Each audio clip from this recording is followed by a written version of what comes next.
the size of that kale leaf, we're looking at 2-3 foot plant diameter. I'm so scared right now. It's coming. What are we gonna do?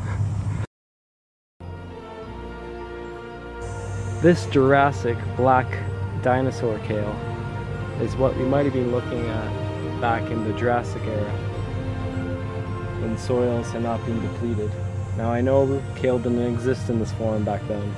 Humans have hybridized it over the years to get it into this nice, edible, bountiful form, emphasizing traits like leaf, color, leaf size, durability, and I select those seeds over a generation. The moths are around, but it doesn't seem to affect this guy. These leaves maybe have too many compounds that the moth doesn't like to digest.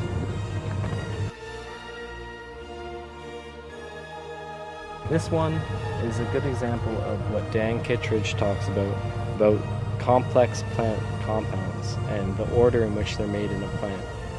Now the order can dictate the plant's healthiness as well as its resistance to fungal bacterial, as well as pest diseases and problems.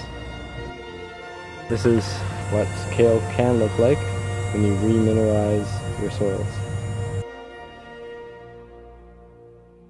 This is another example of dinosaur-sized kale. This thing's up to my waist, and we're going to talk a little bit about nutrition.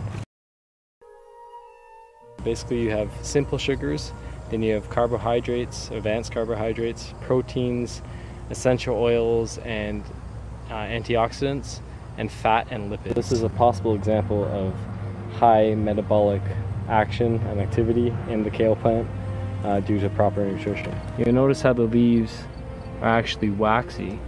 Some are only waxy on one side of the midrib. Well, I'm not quite sure if that's indeed what we're seeing with this waxy covering, but no pests seem to bother it. It tastes great, producing a lipid layer on the leaf surface to protect against pest disease, and it's also a good sign. So when you balance the soil, you're going to get a healthier plant.